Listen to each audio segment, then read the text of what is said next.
যৌবনকাল এমন একটা সময়, ইনকাম না করলে দুনিয়া হারাবে, আর ইবাদত না করলে জান্নাত হারাবে। তাই এই যৌবনকালে এমনভাবে পরিশ্রম করুন যাতে ব্যর্থতা আপনার কাছে হার মানে। মনে রাখবেন, ব্যর্থতা কারো জীবনে দুঃখ নিয়ে আসে না, বরং ব্যর্থতা আসে শিক্ষা নিয়ে।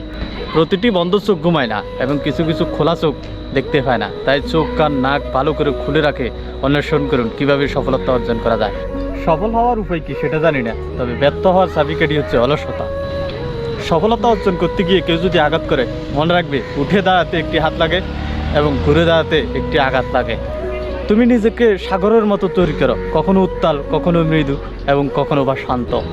ক্ষমতা অর্জন করার চেষ্টা করো, মনে রাখবে ক্ষমতা থাকলে মিথ্যা কথাও বানি, আর পকেট ভর্তি টাকা থাকলে মূর্খ লোকও জ্ঞানী।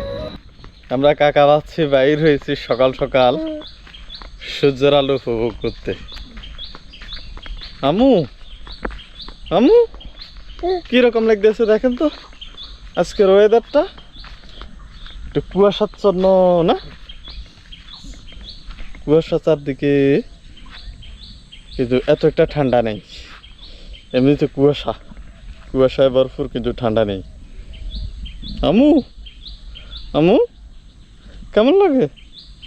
আমু ভাত খাচ্ছেন, নাস্তা করছেন নি আমু?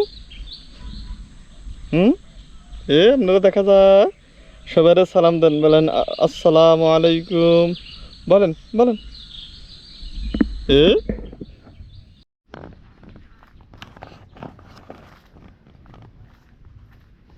জাডা আনতা কড়া বইয়েছেন আর আর কিন কই এটাতে বালা আটকে গেন আটটি আটকে না।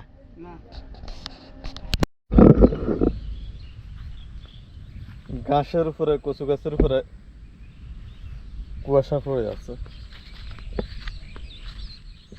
সকাল সকাল কৃষিক্ষেত্রে কাজ করাটা কিন্তু শরীরের জন্য উপকার, কষ্টও কিছুটা কমে যায়, ঠান্ডা ঠান্ডা ভাব থাকে। কিন্তু আমাদের এখানে চিত্রটা চিত্রটা ভিন্ন। এখানে সবাই ফজরের নামাজ পড়ার পরে ঘুমিয়ে পড়ে, যার কারণে এখানকার চাষিরা ঠিকঠাকভাবে সকালবেলা কাজ করতে আসে না।